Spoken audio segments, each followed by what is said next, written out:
2007. Championnat du monde de parapente en Australie. Eva Wiśniewska est au mauvais endroit, au mauvais moment. On pensait être assez rapide pour distancer les nuages. La violence de l'orage surprend tout le monde. Je n'avais jamais vu un orage aussi gros. On savait qu'on jouait avec le feu. On aurait dit qu'un aspirateur géant les attirait vers le haut. Voici l'histoire extraordinaire d'une parapentiste qui a défié la mort à 10 000 mètres d'altitude.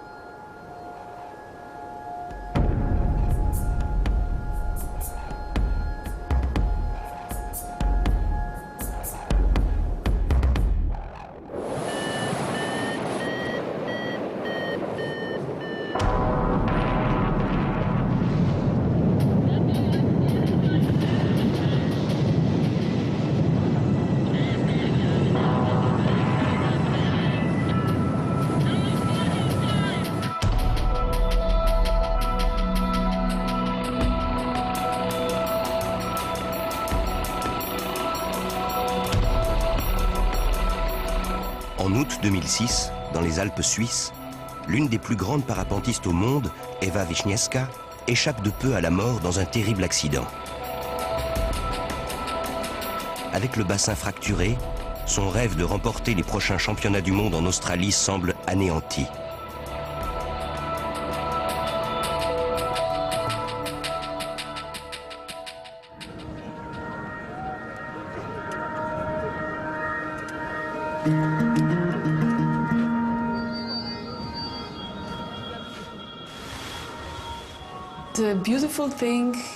Ce qu'il y a de merveilleux avec le parapente, c'est qu'on est autonome. On prend un sac à dos, on grimpe et on s'envole, libre de toute contrainte.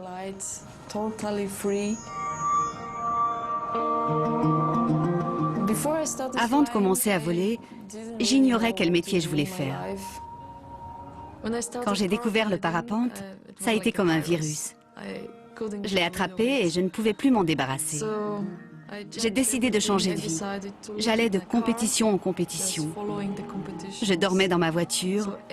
Toute ma vie était organisée autour du parapente.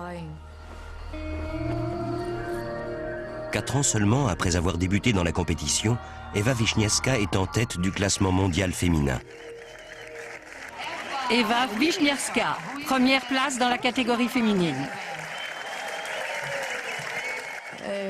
J'ai commencé par être championne d'Allemagne. Ensuite, j'ai remporté une Coupe du Monde, puis une deuxième, une troisième, une cinquième. Je me suis mise à collectionner les titres et le seul qui me manquait était celui de championne du monde. C'était mon rêve de le remporter.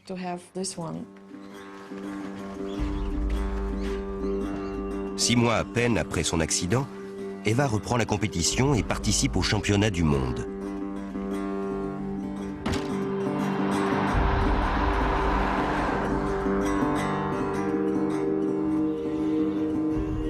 Manille, la nouvelle Mecque du parapente. 150 pilotes, issus de 34 pays, viennent s'affronter pour remporter le titre de champion du monde. Il n'y a pas de plus grande compétition dans cette discipline.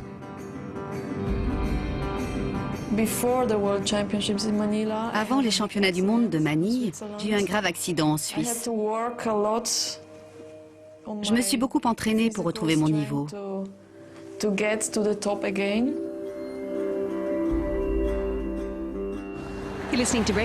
Bonjour à tous les parapentistes du monde entier de passage en ville pour disputer les championnats du monde de parapente. Le ciel est dégagé, les vents variables, mais des nuages orageux sont annoncés pour cet après-midi. Une semaine avant les championnats du monde, Eva et l'équipe allemande participent à une épreuve d'échauffement de cross-country appelée XC Open. Je tenais à participer à cette épreuve pour découvrir la région.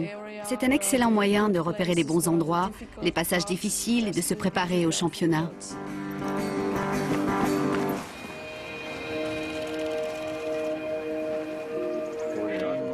En tant que chef d'équipe, Stefan Mast est responsable de la sécurité d'Eva et des 6 autres pilotes allemands.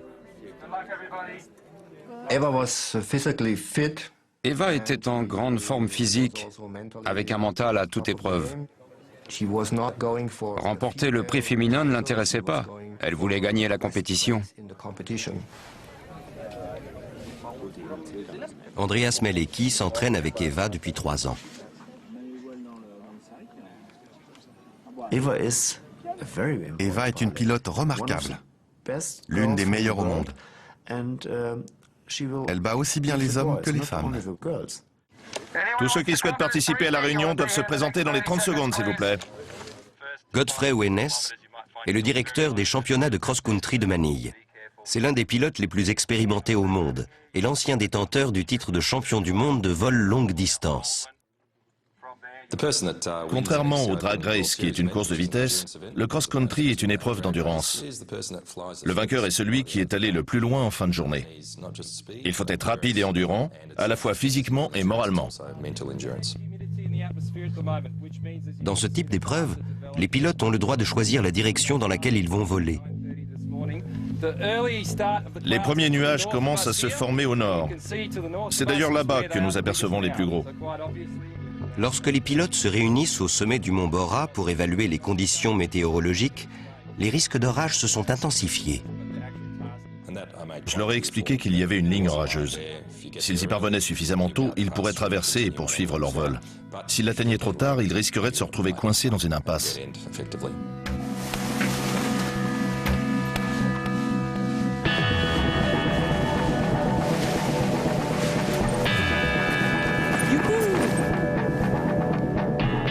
À 11h30, une partie des pilotes s'envole. Une demi-heure après la réunion, la moitié des pilotes étaient dans les airs, soit environ 50 ou 60 en tout. La plupart se dirigeaient vers le nord.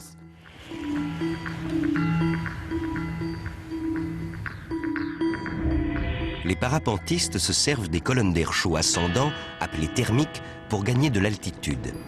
Ils profitent de ces thermiques pour avancer et glisser de l'un à l'autre grâce au vent dominant.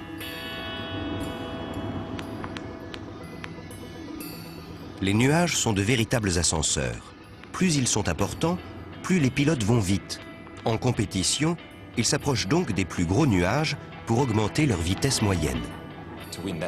Pour avoir une chance de gagner ce jour-là, ils devaient voler par vent arrière et en direction des nuages. Le tout étant de les dépasser avant que la ligne orageuse ne se forme ou que les cellules ne grossissent. Après le décollage, les parapentistes se regroupent en formation appelée grappe. Poussés par le vent du sud, la plupart des pilotes choisissent de partir vers le nord. Une décision risquée, car le temps presse. Ils doivent vite dépasser la zone d'instabilité atmosphérique qui se trouve devant eux.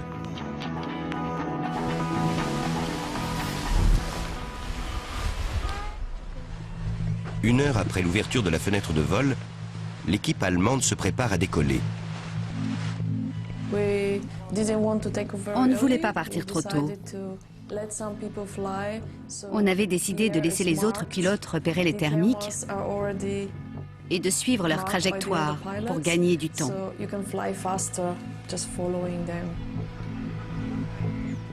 Eva effectue les vérifications d'usage avant le décollage et règle le track log de son GPS en mode enregistrement. Comme le vent venait du sud, on savait qu'on allait devoir voler vers le nord, entre les nuages.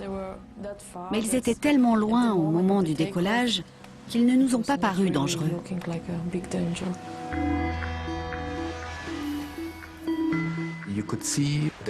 On voyait des nuages se former et apparaître un peu partout. Le ciel au nord nous paraissait chargé, mais il n'y avait pas encore de nuages orageux à ce moment-là.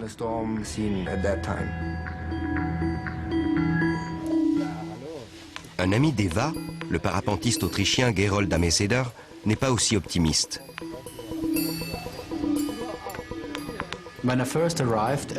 Lorsque je suis arrivé sur le mont Bora et que j'ai vu ces nuages, j'étais sûr qu'un orage se préparait.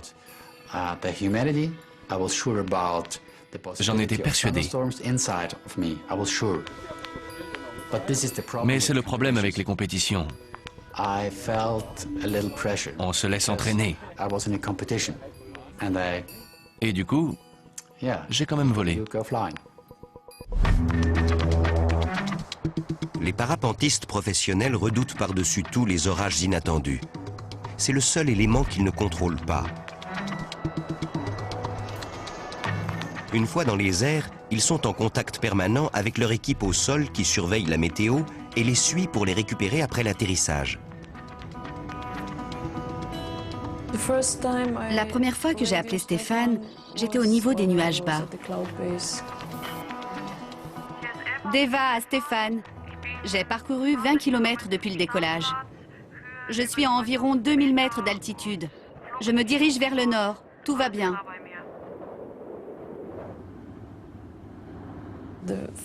La première partie du vol était assez facile. J'ai suivi la crête nord sur une vingtaine de kilomètres environ, jusqu'à ce qu'elle s'arrête et soit remplacée par un terrain plat.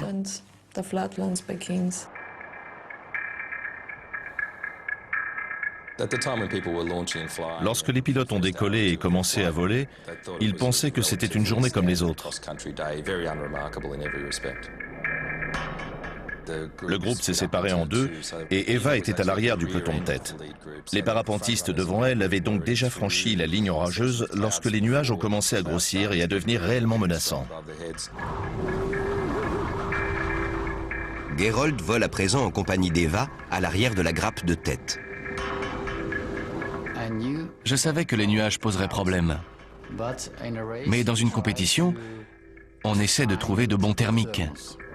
Ce jour-là, notre stratégie était de voler entre les nuages et de continuer vers le nord aussi longtemps que possible. Et Zhongpin, 42 ans, membre de l'équipe nationale chinoise, vole sur leur droite à une cinquantaine de mètres. Zhongpin volait depuis les années 1990 et c'était l'un de leurs pilotes les plus âgés. Les plus jeunes de son équipe le respectaient. Il faisait partie des meilleurs. Et à ce moment-là, il se trouvait au même endroit qu'eux. Les pilotes devant Eva ont réussi à se frayer un chemin à travers les masses nuageuses en formation.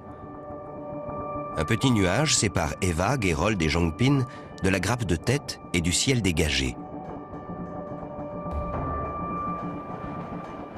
Plus les pilotes se rapprochent des gros nuages noirs, plus ils courent le risque de se retrouver pris au piège entre les deux plus grosses cellules orageuses.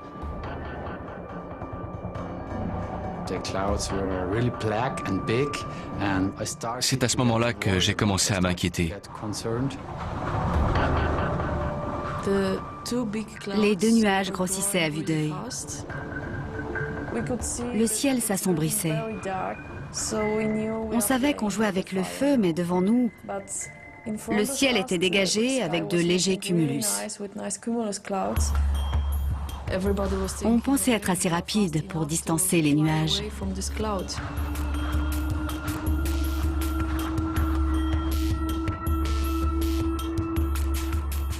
Lors d'une compétition de cross-country, les pilotes sont maîtres de leurs décisions une fois en vol. Votre sécurité dépend de votre aptitude à prévoir la météo et vous pouvez parfois risquer votre vie. Pour les pilotes restés en arrière, il paraissait évident qu'une formation nuageuse dangereuse était en train de se développer. La plupart d'entre eux ont décidé de se poser.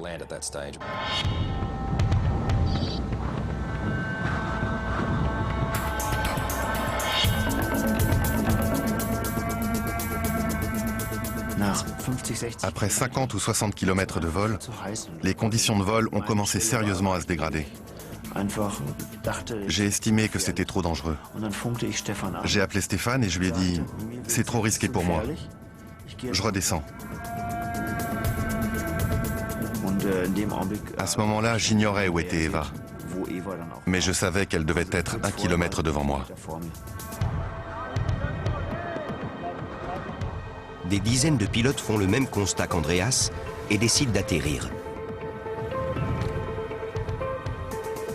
Les cellules orageuses deviennent de plus en plus menaçantes. Les nuages prennent de l'altitude. Les orages en montagne sont beaucoup plus violents que les orages en plaine. À ce moment-là, on avait tous sous-estimé la gravité de la situation. Au-dessus de la masse nuageuse, un très gros cumulonimbus entre dans sa phase de maturité et se développe très rapidement. Il s'est mis à pleuvoir à l'une de ses extrémités. Eva aperçoit un gros nuage en face d'elle. Il y avait un nuage en face de moi. Je savais que je ne pouvais pas passer dessous au risque d'être aspirée à l'intérieur par le thermique. Elle décide de le contourner. En général, les orages se développent lentement sur les plaines autour de Manille. Mais aujourd'hui, les nuages grossissent rapidement et forment une ligne de cumulonimbus. Si ces cellules orageuses fusionnent, elles provoqueront un orage très violent. Les petits nuages en formation que les pilotes essayent de contourner sont aspirés par les plus gros nuages et se transforment en une énorme cellule orageuse de plus de 20 km de large. Eva était à l'arrière du groupe de tête. Elle a donc vu les pilotes s'éloigner d'elle et elle a essayé de les rattraper à tout prix pour ne pas se laisser distancer. Elle voyait un peu de ciel bleu en face d'elle, mais ce qu'elle ne voyait pas, c'était la hauteur des nuages ni à quel point ils étaient noirs et menaçants. De là où on était, on pouvait voir cette espèce de gros nuage dominant, mais lorsqu'on est en dessous, on ne peut pas en deviner l'ampleur. Eva n'est pas seule. Elle est en compagnie d'autres concurrents qui, comme elle, ne pensent qu'à gagner. En compétition, les pilotes repoussent les limites. Leur sécurité, leur vie deviennent secondaires. L'adrénaline et les émotions prennent le dessus et on reste concentré sur l'objectif.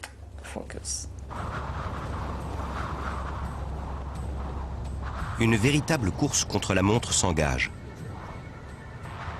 Gerold Ameseder aperçoit devant lui 2 pilotes suisses. Ils sont à 500 mètres environ et volent très vite entre les nuages. Ils sont sortis de la masse nuageuse et j'ai essayé d'en faire autant.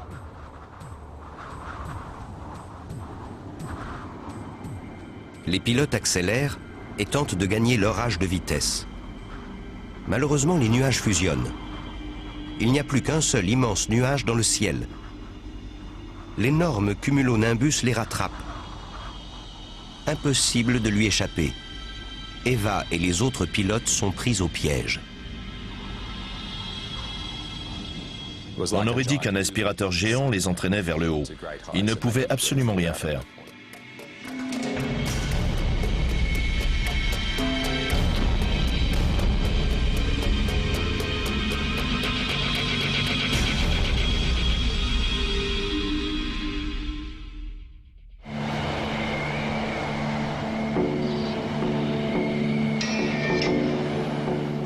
Soudain, je me suis retrouvée dans un énorme ascenseur qui m'a aspirée dans le nuage. Le parapente m'entraînait et montait de plus en plus haut. Mon harnais m'oppressait et je montais très vite.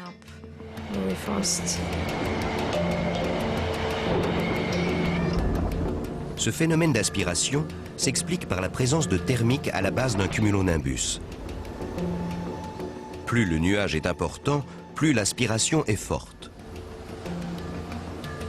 Les violents courants d'air verticaux au cœur de cette supercellule orageuse peuvent produire de la grêle, de la pluie, des vents extrêmement violents et des éclairs internuageux. Mon cœur battait à tout rompre parce que je savais qu'on était dans une sérieuse galère et qu'il fallait qu'on redescende aussi vite que possible. Les pilotes effectuent une manœuvre de descente en urgence appelée spirale. Cette manœuvre de descente d'urgence soumet les parapentistes à une force centrifuge considérable. On a l'impression que notre visage part en arrière, nos bras deviennent très lourds et toutes les alarmes de nos instruments se mettent à sonner. Le GPS ne fonctionne plus et l'aiguille du compas s'affole. C'est une position très difficile à maintenir, mais s'ils redressent leur parapente, les pilotes savent qu'ils seront aspirés encore plus vite. Physiquement, j'étais à bout de force. La force G était si puissante que j'ai failli perdre connaissance. Dans un plongeon en spirale, le taux de chute est d'environ 20 mètres par seconde. À l'intérieur du nuage, le taux de montée dans le courant ascendant devait être de 30 ou 40 mètres par seconde. Elle n'avait aucune chance de s'échapper. J'ai aperçu Eva à gauche de mon champ de vision. Elle est descendue en spirale pendant 1 ou 2 minutes, mais le thermique était tellement fort que c'était comme si une main l'attrapait et la tirait vers le haut. Quelques instants plus tard, le pilote chinois He Zhongpin est lui aussi aspiré à l'intérieur du nuage. L'ami d'Eva, Gerold Ameseder, continue sa descente en spirale pour tenter d'échapper au courant ascendant. Gerold ne s'en est pas rendu compte sur le moment, mais il a eu beaucoup de chance de pouvoir s'extraire des masses nuageuses. Il était tout près du courant ascendant qui emportait Eva. J'étais dans un thermique plus petit et j'ai eu la chance, car c'est vraiment une question de chance, de pouvoir redescendre.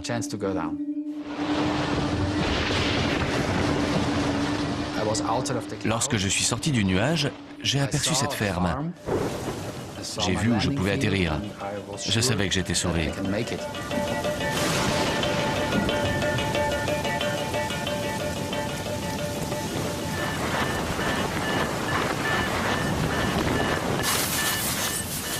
Gerold se pose près d'un vieux bâtiment de ferme où il se réfugie pour se protéger de l'orage et des éclairs. D'autres pilotes sont déjà dans l'abri. Les éclairs étaient fulgurants, le vent soufflait très fort, et on avait peur d'être frappé par la foudre.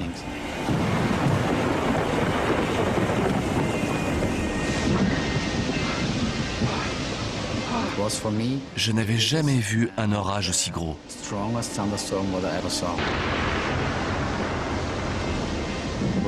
J'étais sûr qu'Eva et le pilote chinois couraient un grave danger. Il n'était pas dit qu'ils s'en sortent vivants.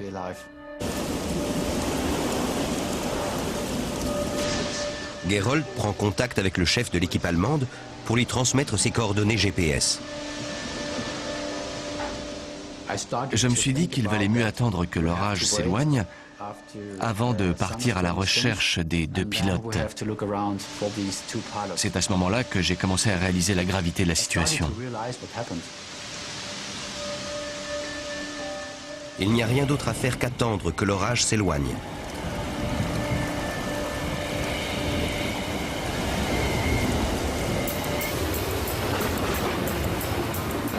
J'avais très peur. C'était un peu comme si j'étais au milieu de l'océan, avec des centaines de requins autour de moi. J'étais sans défense. La seule chose qu'elle pouvait faire, c'était maintenir le parapente en état de vol. C'était vital. Elle ne savait pas où elle se situait par rapport à la voile parce qu'il faisait presque nuit noire. Elle devait donc deviner ce qui se passait. Elle devait sentir la pression dans les freins pour voir si le parapente tanguait vers l'avant ou vers l'arrière et espérer que l'orage la recrache sur le côté avant de l'emporter dans des altitudes glaciales. Pendant ce temps, He Zhongpin continue à lutter contre le courant ascendant. Il parvient à guider son parapente vers le bord de la cellule orageuse. À un moment donné, il était un peu plus loin qu'Eva et au bord du nuage orageux. Le nuage l'a relâché et il s'est mis à redescendre. C'est là qu'il a été frappé par la foudre.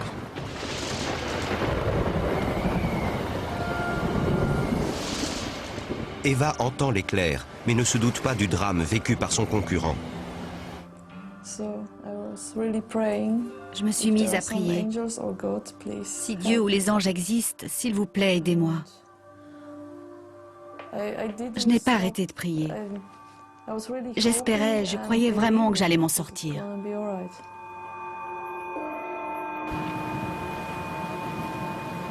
Stefan Mast ignore tout du danger que court Eva.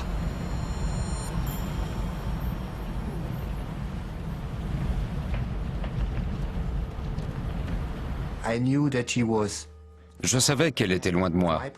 Mais où? J'étais sous une pluie battante et je ne pouvais pas la voir. Eva tente désespérément de joindre son équipe au sol. Stéphane, je suis dans le nuage, à plus de 5000 mètres. Il pleut et il grêle. Je ne peux plus. Stéphane n'aura plus aucun contact radio avec Eva. Je commençais à me dire qu'il y avait de gros risques pour que ce pilote soit le premier que je ne ramène pas vivant d'une compétition.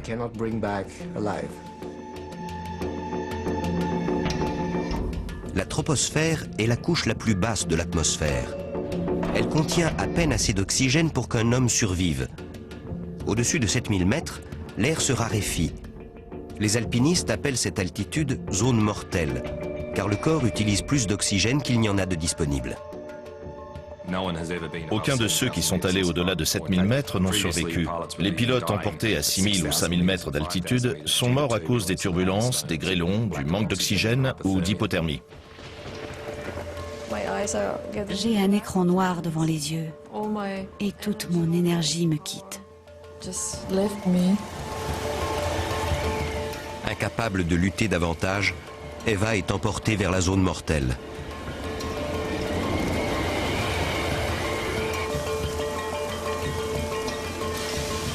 En attendant que l'équipe autrichienne vienne le chercher, Gerold appelle Stefan Mast, le chef d'équipe d'Eva. J'ai téléphoné au responsable de l'équipe allemande pour lui dire qu'Eva avait de sérieux ennuis, mais il ne m'a pas écouté. Ça m'a mis en colère, parce que j'ai déjà perdu des amis dans un orage.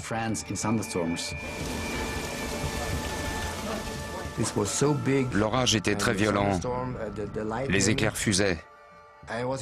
De là où j'étais, je ne pouvais rien faire pour aider Eva, parce qu'il pleuvait des cordes. Stéphane reçoit un appel radio d'Andreas Malecki, qui vient d'atterrir 10 km plus loin. J'étais soulagé de savoir qu'Andreas Malecki avait atterri sain et sauf. Il m'a transmis ses coordonnées et j'étais content de pouvoir m'occuper d'un des membres de mon équipe. Même si je pensais constamment à Eva.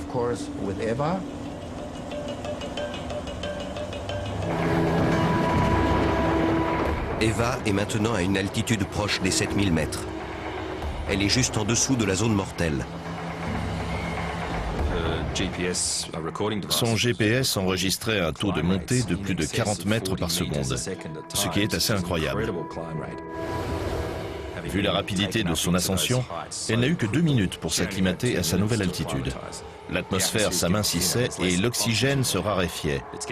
Il faisait de plus en plus froid, entre moins 40 et moins 45 degrés. Elle s'est évanouie.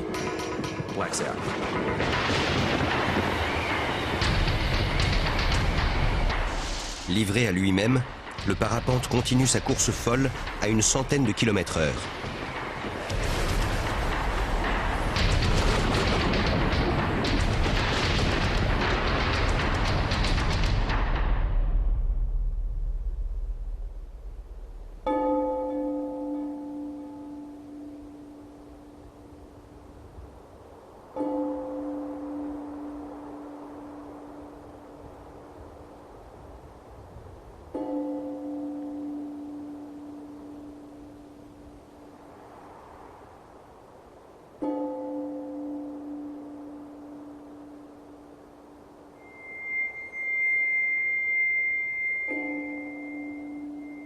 Le tracklog d'Eva indique une altitude de 9946 mètres, soit un peu plus de 1000 mètres au-dessus de l'Everest.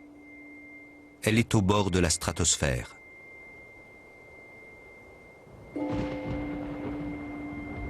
Son corps est exposé à des températures de moins 55 degrés Celsius et passe en état d'hibernation.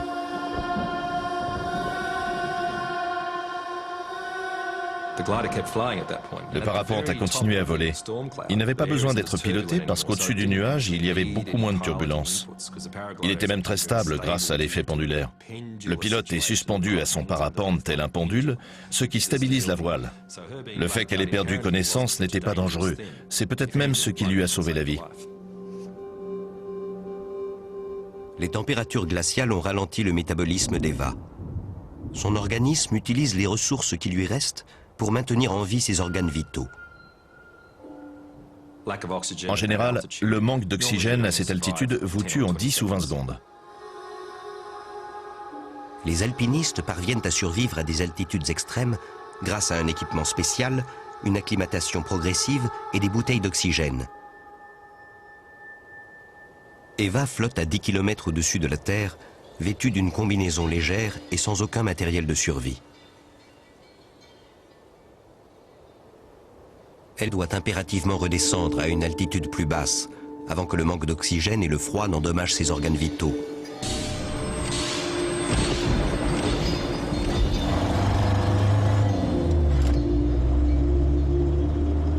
Lorsque l'orage s'éloigne enfin, Stéphane récupère son coéquipier Andreas Malecki. Il est sorti de la voiture et dès que je l'ai vu, j'ai compris que quelque chose n'allait pas. Il m'a dit « Eva est dans le nuage ». Eva manquait à l'appel. Et on pensait ne jamais la revoir.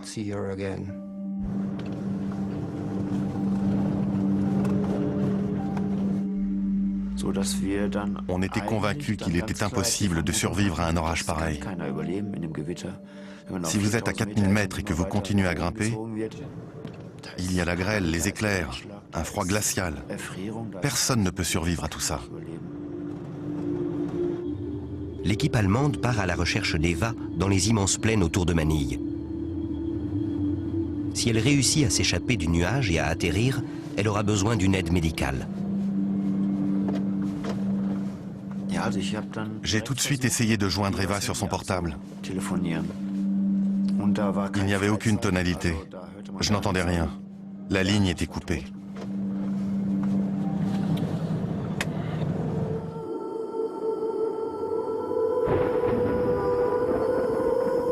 Évanouie, Eva flotte à la limite de la stratosphère depuis bientôt 45 minutes.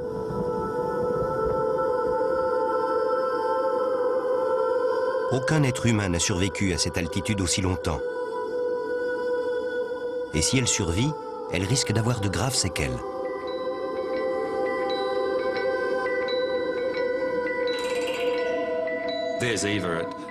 Eva est dans la zone mortelle. Suspendue à 6 kg de nylon, elle flotte au-dessus du nuage orageux à plus de 30 000 pieds. Elle est évanouie et comme son corps penche sur le côté, le parapente amorce tout doucement un long virage. On en a la preuve grâce à son tracklog. Pendant environ 40-45 minutes, elle effectue un long virage à 360 degrés. À moins 55 degrés Celsius, la voile et le harnais d'Eva sont couverts de glace. Le harnais pèse très lourd. Soudain, la voile cède et se plie.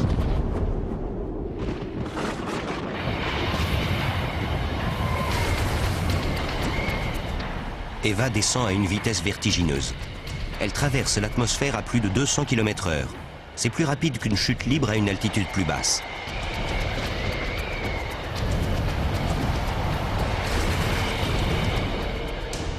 Même si les suspentes sont intactes, la situation pourrait difficilement être pire.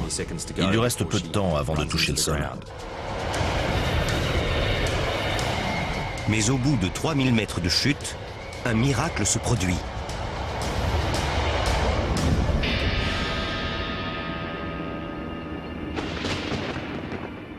À environ 6900 mètres, le parapente se redéploie et reprend son vol.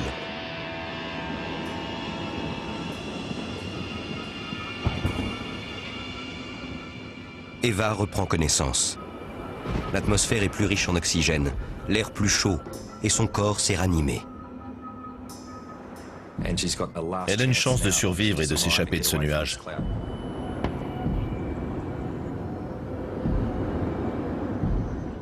Lorsque je me suis réveillée, je ne savais pas combien de temps j'étais restée évanouie. J'avais l'impression que cela n'avait duré que quelques secondes, une minute peut-être. J'ai retiré la glace sur l'écran de mon GPS pour connaître mon altitude et il indiquait toujours 6900 mètres. Eva est à présent juste en dessous de la zone mortelle. Elle est désorientée et enveloppée d'un épais nuage. Elle n'a pratiquement aucune visibilité. Sa voile est toujours couverte de glace. Le pire, c'était le froid. Je grelottais et j'essayais de voler droit. Eva est au bord du nuage, mais elle court toujours le risque d'être à nouveau aspirée à l'intérieur de la cellule orageuse. Le cauchemar n'est pas fini. Eva doit encore atterrir. Lorsqu'elle reprend conscience, elle est désorientée. C'est là que l'instinct et l'expérience entrent en jeu, lorsque les automatismes prennent le relais. Elle a eu la présence d'esprit et la volonté de continuer à piloter le parapente et de prendre de bonnes décisions. Il était vital qu'elle n'entreprenne pas de manœuvre où elle risquait de perdre le contrôle. Un pilote moins expérimenté aurait commis une faute dans de telles circonstances.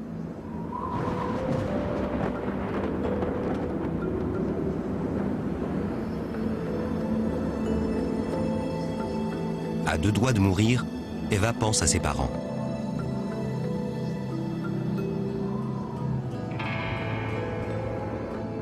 Je ne pouvais qu'imaginer leur douleur si je mourais maintenant. Je priais pour que ça n'arrive pas, ni ici, ni maintenant. C'est tout. Je ne pensais qu'à survivre et à ce que je pouvais faire pour y arriver.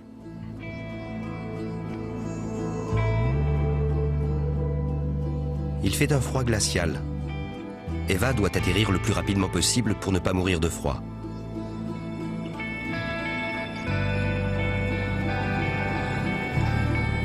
Elle décide de descendre lentement en spirale.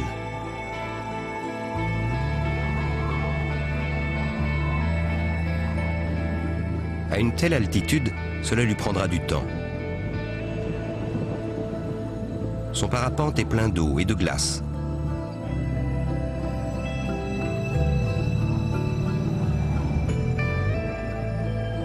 Voler dans ces conditions est très dangereux et Eva lutte pour survivre. Elle n'abandonne pas. C'était la seule chose à faire. Se concentrer sur ce qu'on peut faire et ne pas renoncer.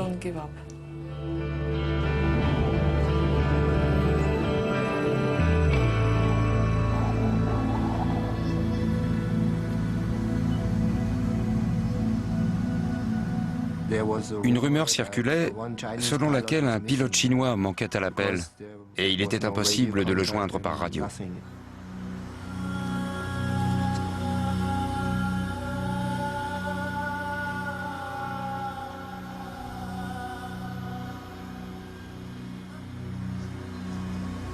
Le corps de He Jongpin est découvert à 60 km de l'endroit où il a été aspiré par le nuage.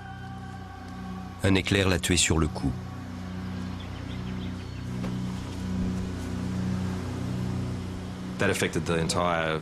La nouvelle a ébranlé la communauté parapentiste de Manille. Tous les pilotes étaient sous le choc, en particulier les pilotes chinois qui ne s'attendaient pas à ce que cela arrive à l'un de leurs pilotes les plus expérimentés. «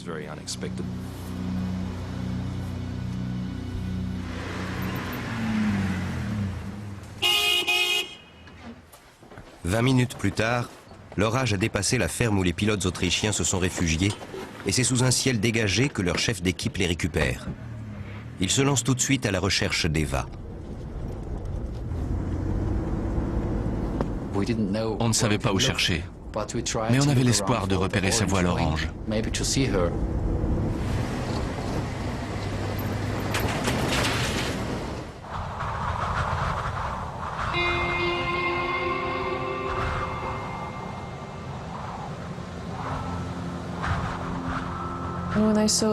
Quand j'ai aperçu la Terre, c'était magique. Comme si je venais du cosmos et que je rentrais sur Terre.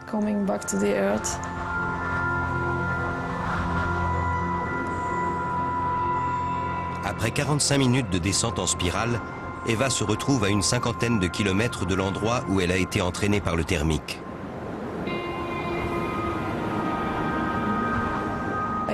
J'ai aperçu une petite ferme. Je me suis mise contre le vent et j'ai atterri.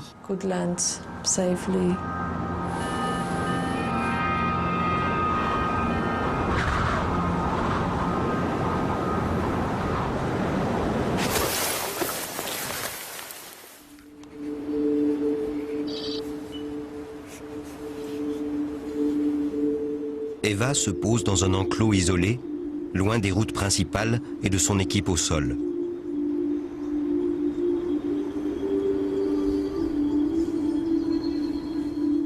Je me fichais du temps que cela me prendrait pour rentrer à la maison ou si quelqu'un allait me retrouver. Je savais que j'avais survécu et c'était l'essentiel.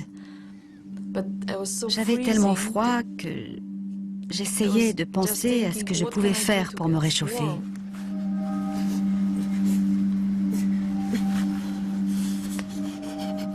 J'ai essayé de me lever et de marcher pour me réchauffer, mais j'étais trop fatiguée, alors je me suis roulée en boule.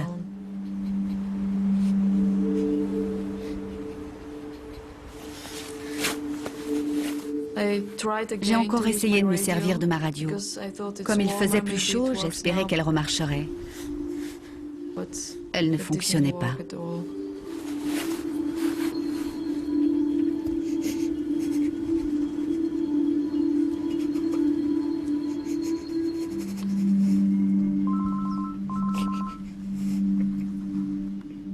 Soudain, j'ai entendu mon téléphone portable. Je l'avais complètement oublié. J'ai dit « Stéphane, ça sonne ». Il n'y avait pas de tonalité avant.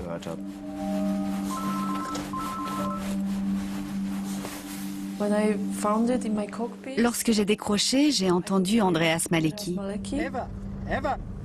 Mais on a été coupé.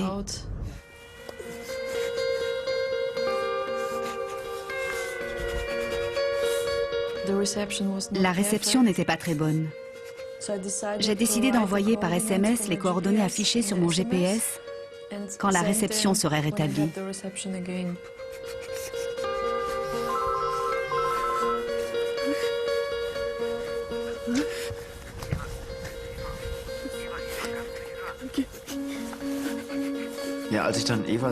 Quand j'ai entendu la voix d'Eva, ses premiers mots, j'en ai eu la chair de poule.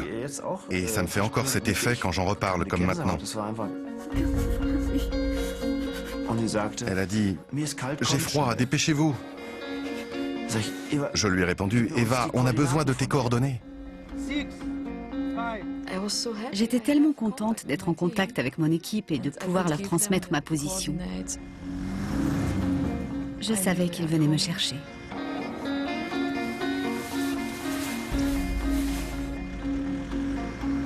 L'équipe allemande vient d'avoir la confirmation qu'Eva a survécu à l'orage. Mais il lui reste encore à la localiser dans les vastes plaines environnantes. Eva est toujours en hypothermie. Elle risque de mourir avant l'arrivée des secours.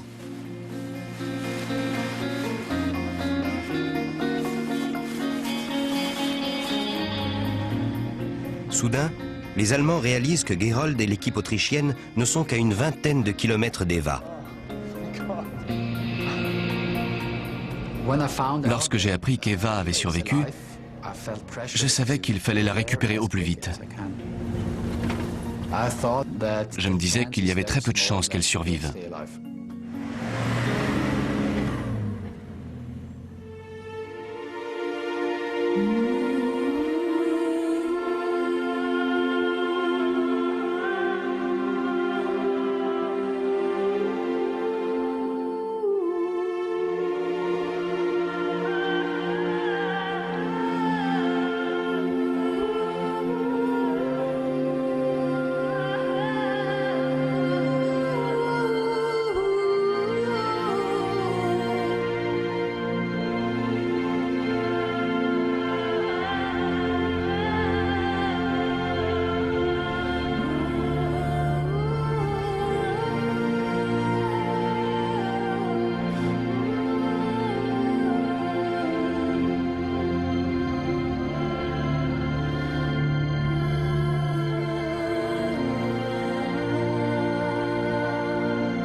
L'équipe autrichienne ne revient pas de découvrir le parapente d'Eva intact et le harnais couvert de glace et de grêle.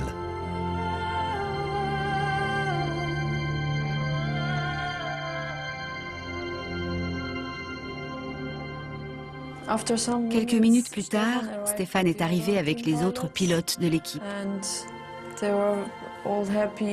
Ils étaient tous heureux de me voir en vie et ils m'ont aidé à monter dans la voiture. Gerold et les autres pilotes autrichiens se sont occupés de récupérer mon matériel.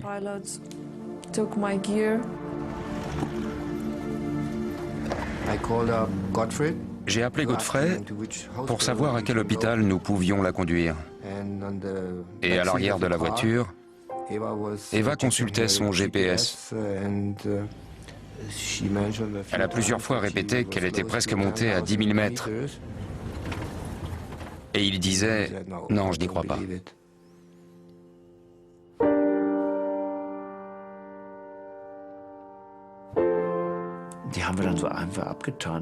On n'y croyait pas. Il arrive que les instruments ne fonctionnent pas correctement. Plus tard, lorsqu'on a analysé son parcours en détail et qu'on a vu à quelle altitude elle était montée, on est resté figé devant l'ordinateur. Et on a dit, c'est impossible. Je me souviens de ne pas avoir été surpris parce que je sais à quelle vitesse un thermique peut vous emporter à l'intérieur d'un nuage. Je n'étais pas étonné de savoir qu'elle était montée si haut, mais qu'elle ait survécu.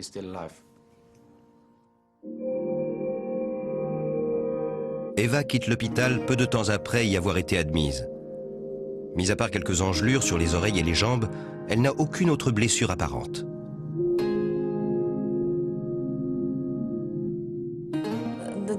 Le docteur n'arrivait pas à croire que j'avais survécu à cette altitude. Il a mesuré mon taux d'oxygène dans le sang et m'a dit que tout était normal. Il n'en revenait pas. La nouvelle se répand très vite. Un nuage a aspiré une parapentiste, l'a congelée, puis relâchée. Elle est montée si haut qu'elle s'est évanouie. Elle est revenue avec quelques engelures. Prise au piège dans un orage alors qu'elle participait au championnat du monde de parapente en Australie. Un parapentiste chinois a trouvé la mort au cours de l'orage.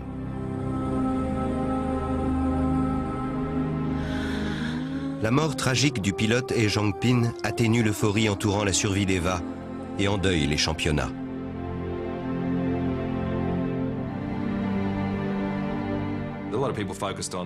Nombreux sont ceux qui se sont focalisés sur la survie d'Eva en oubliant un peu qu'un homme était mort ce jour-là. Personne n'a volé le lendemain après avoir appris la nouvelle de sa mort.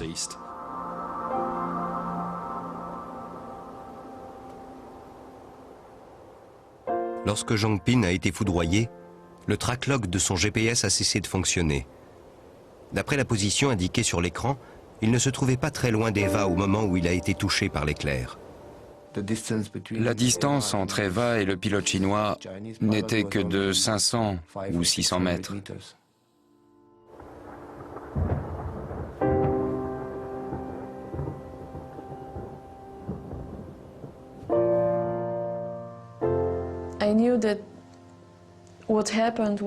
Je sais que ce qui s'est passé est ma faute et qu'à l'avenir, je prendrai mes décisions seule sans regarder ce que font les autres.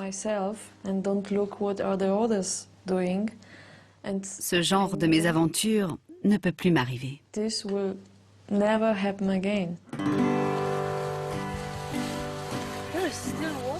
Il y a encore de l'eau à l'intérieur. C'est tout simplement extraordinaire qu'Eva ait pu survivre à une telle altitude, mais ce que je trouve encore plus intéressant, c'est qu'elle ait réussi à piloter son parapente et à atterrir. La voile était très lourde. Je ne sais pas comment elle a fait.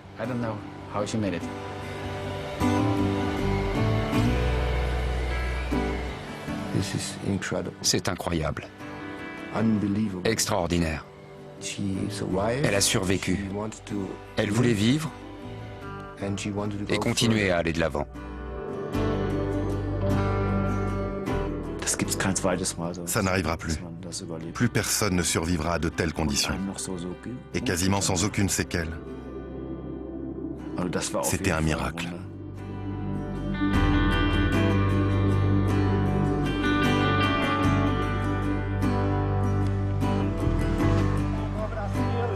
Six jours plus tard, Eva retourne au sommet du mont Bora et s'envole. La plupart des gens ne revoleraient plus jamais après une telle aventure. Mais elle, au bout d'une semaine, dès qu'elle s'est sentie mieux, elle est retournée voler. La regarder était très impressionnant. C'était un moment inoubliable de la voir s'envoler dans le ciel avec le même parapente. Pour nous, c'était ça le miracle.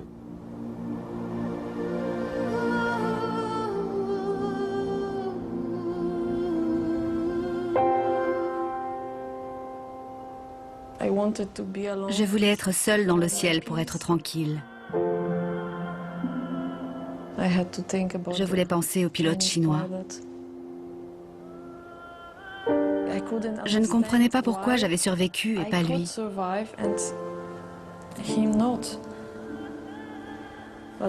Je sais que j'ai eu de la chance, mais je me dis qu'il y a peut-être une raison pour laquelle je suis toujours de ce monde. Merci.